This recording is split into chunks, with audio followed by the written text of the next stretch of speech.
ನಮಸ್ಕಾರ ಅಟೆನ್ಷನ್ ಎಟ್ 9ಗೆ ಸ್ವಾಗತ. ನಾನ್ ಸಬಾ ಹಕೀಂ. ಪ್ರಮುಖ ಸುದ್ದಿಗಳನ್ನ ನೋಡೋಣ. ಮೊದಲಿಗೆ ಹೆಡ್ಲೈನ್ಸ್. ನಿನ್ನೆ ಸಂಜೆ ಬಂಧಿಸಿ ರಾತ್ರಿಗೆಲ್ಲ ಬಿಟ್ಟು ಕಳಿಸಿದ್ರು. ರೀಲ್ಸ್ನಲ್ಲಿ ಬಳಸಿದ್ದು ಡಮ್ಮಿ ಮಚ್ಚು ಅಂತ ರಜತ್ ಮತ್ತು ವಿನಯ್ ಹೇಳಿಕೆ.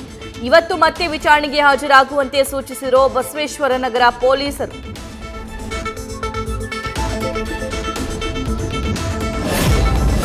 ಹನಿ ಟ್ರ್ಯಾಪ್ ಆರೋಪದ ಬೆನ್ನಲ್ಲೇ ಫೋನ್ ಟ್ಯಾಪ್ ಬಾಂಬ್. ಸಂವಿಧಾನ ಬದಲಾವಣೆ ಹೇಳಿಕೆ ವಿಚಾರವು ಅಸ್ತ್ರ. 3 ಅಸ್ತ್ರಗಳನ್ನು ಇಟ್ಟುಕೊಂಡು ಡಿಸಿಎಂ ಡಿಕೆ ಶಿವಕುಮಾರ್ ಟಾರ್ಗೆಟ್ಗೆ ಬಿಜೆಪಿ ಪ್ಲಾನ್.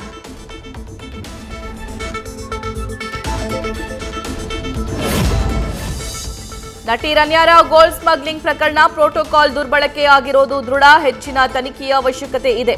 2 ಅಂಶಗಳ ಮೇಲೆ ವರದಿ ನೀಡಿರುವ ಐಎಎಸ್ ಅಧಿಕಾರಿ ಗೌರವ್ ಗುಪ್ತಾ ಸಮಿತಿ.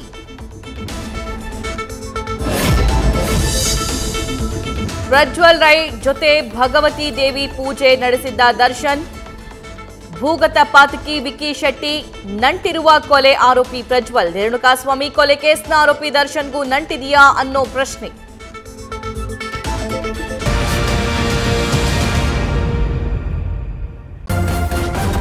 ನ್ಯೂಸ್ ಫಸ್ಟ್ ನಿರ್ಭೀತಿಯಿಂದ ನಿಮ್ಮ ಪರವಾಗಿ.